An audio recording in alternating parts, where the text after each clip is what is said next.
Hi, this is Jill. Welcome to the April edition of my newsletter, and thank you for joining me. Thank you for subscribing. I really appreciate it. So I don't know about you, but April is one of my favorite months. I love spring. I love the grass greening, the buds forming in the trees, all that. But also April, the third week anyway, is Organize Your Files Week. And if you have disorganized files, paper issues, you're not alone. Let me first say that. And not very many people, in fact, very few people actually enjoy organizing files or filing their papers. I, for one, enjoy it. It's part of my profession. I organize lots and lots of client papers, so it's something that I do on a regular basis. But I have to say that I enjoy organizing my clients' files more than organizing my own files. I don't know what that's all about, but it's more fun to work with other people's papers than my own. So that being said, can I give you some filing tips and some paper tips today? Stay tuned, continue listening if you need some paper tips.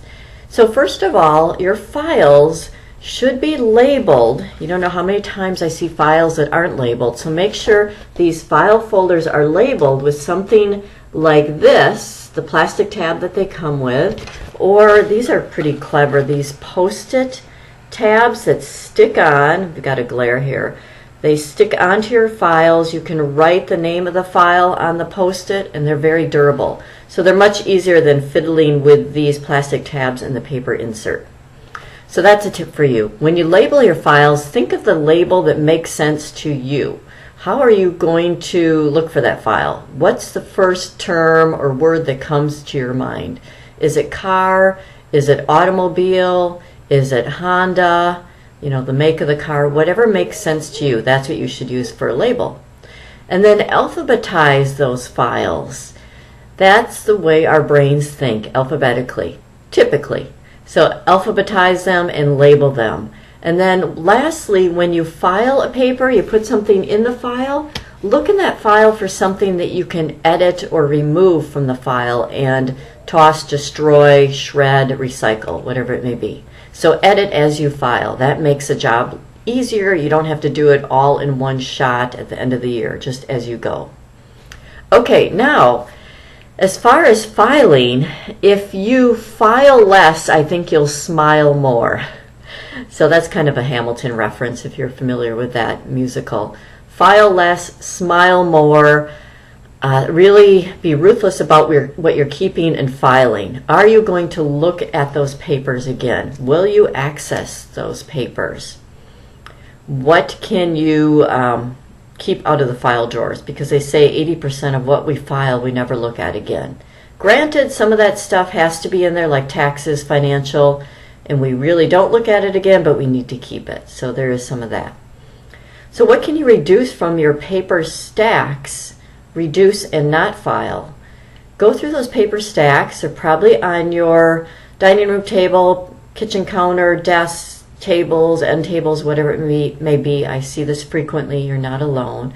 Go through them and pull out stuff like junk mail, those flyers and postcards that you're not even interested.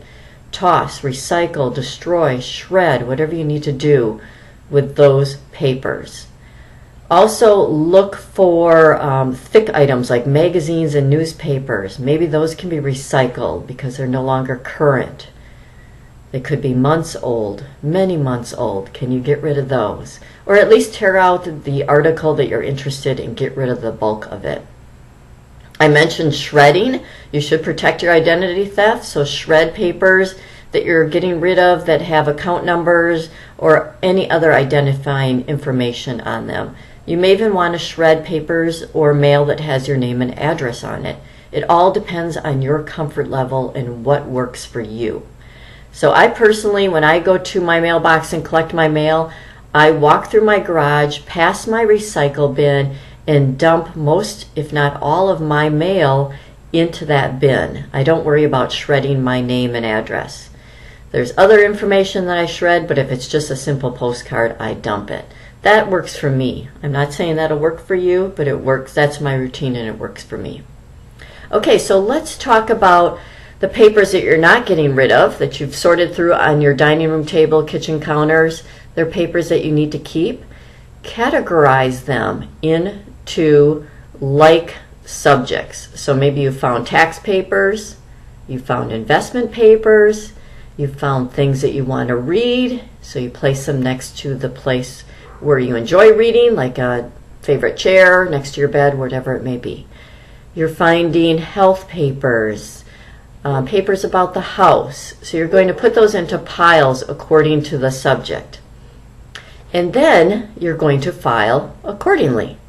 So maybe those papers are active though, and you want some of those papers to stay accessible in a desktop file box like this. Okay, this is from Target. You can get these from any office store, but it's called a desktop file box, and the point of this is a home for your papers that you access frequently or that are active. So you don't want them in your file drawer, you want to keep them out somewhere in your kitchen or on your desk, easily accessible.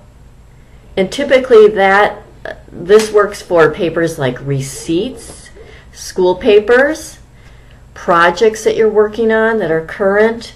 Maybe you have a new medical diagnosis, so that would go in the active file box because it's something that you're working on, you're researching. What else?